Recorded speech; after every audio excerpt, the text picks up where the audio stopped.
Provavelmente você já viu na internet alguns influencers falando sobre o ativo X, Y e Z. Mesmo dizendo que não é para investir, não é recomendação de investimento, você acaba assistindo esse vídeo e tomando como referência para investir seu dinheiro. Mas você sabe quais são os riscos que você corre ao investir nesses ativos? Então fica até o final que você saberá de tudo.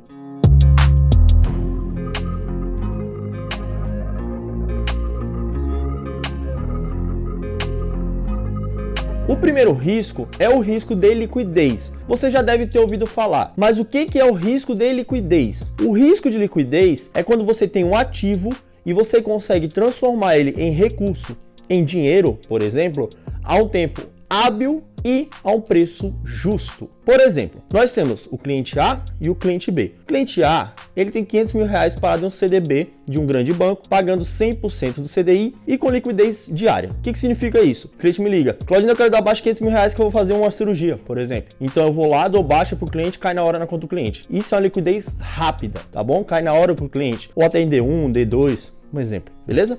O cliente B, ele tem R$500 mil, os mesmos R$500 mil. Só que esse cliente B, ele tem R$500 mil em uma casa. Qualquer casa que seja. Pode ser Osasco, Carapicuíba, Manaus, Jabaquara, Rio de Janeiro, tanto faz. R$500 mil em uma casa. Então, qual que é o cliente que, se ambos precisarem fazer uma cirurgia de R$500 mil, qual o cliente que vai ter mais facilidade de conseguir liquidar o seu recurso? Qual que vai ter menos risco de liquidez? Justamente o cliente A, porque ele tem uma liquidez mais rápida e mais prática ali. Ele consegue um tempo mais hábil e um preço mais justo transformar aquilo ali em dinheiro. Já o cliente B, pode ser que ele coloque a venda da casa dele por 600 mil, por 450, por 500, ele não sabe. Depende muito da oferta e demanda do mercado. Se tiver muita procura, ele vai conseguir vender mais rápido. Agora, se não tiver muita procura, ele vai sofrer um pouco para vender. E outra, ele vai ter que vender diretamente para o cliente dele, que seja para o comprador. Porque se ele for através de corretora, ele ainda tem um percentual para pagar, que normalmente, dependendo da cidade, gira em torno de 3 a 4% do valor de venda. Agora, tem algumas cidades que são 7, 8%. Mas, de qualquer forma, ele tem que pagar um percentual de corretagem. Então, acaba sendo menos líquido aquele ativo, tanto em questão de preço justo, quanto em facilidade de venda, de transformar em dinheiro, beleza?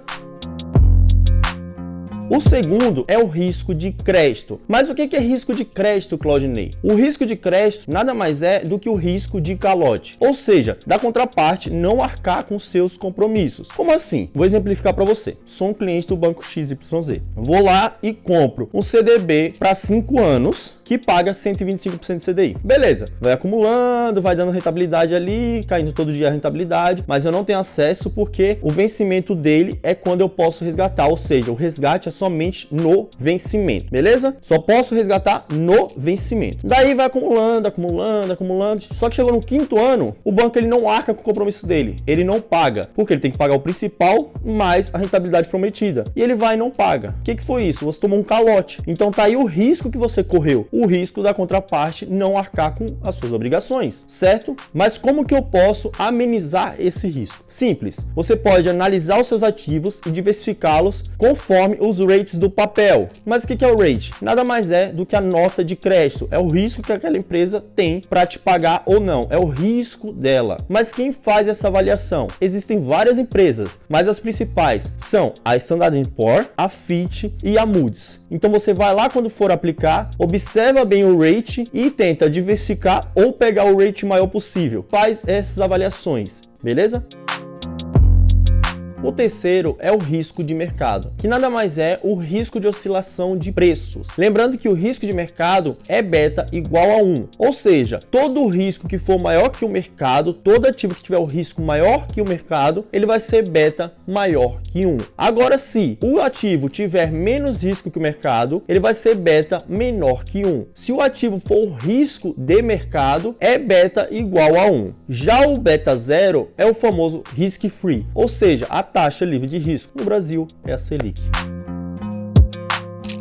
Para o quarto e quinto risco, eu vou trazer para vocês um gráfico. Assim, enquanto eu explico, vocês conseguem observar mais detalhadamente. Agora, repara que nesse gráfico, na vertical, você tem o risco da carteira e na horizontal, você tem a quantidade de ativos nessa carteira. Agora, olha bem, quanto mais ativos na carteira você tem, mais diversificada ela tá e menor é o risco. Porém, chega um momento que você não consegue amenizar mais esse risco, que nada mais é do que o risco sistemático, que é chamado de risco não diversificável. Ou seja, não adianta você diversificar, você pode ter 300 ativos diferentes, eles serão abalados. Exemplos de risco sistemático: pandemia, que vivemos há pouco tempo, guerra, que infelizmente estamos vivendo, subprime, que foi o que aconteceu em 2008, que foi a crise imobiliária dos Estados Unidos, onde teve a quebradeira de bancos, e outro exemplo, o 11 de setembro, um atentado terrorista ao maior e mais poderoso país do mundo, os Estados Unidos. Repara que nesses casos afeta o mundo como um todo. Tudo vai ser afetado. A prova disso é que na pandemia até o Tesouro Selic negativou. Lógico, diversifica.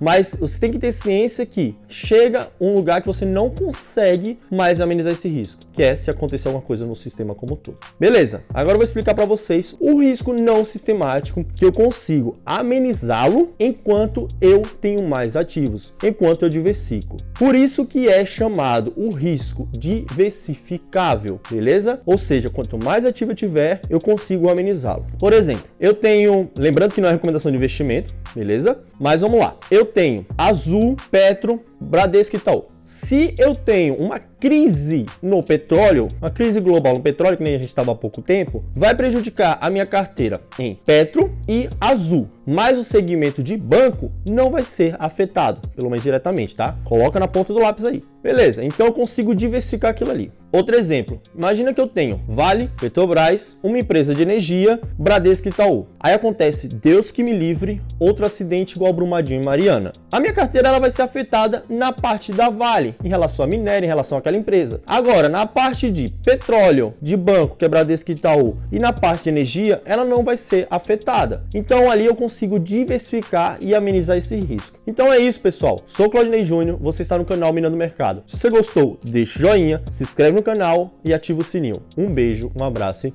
fui!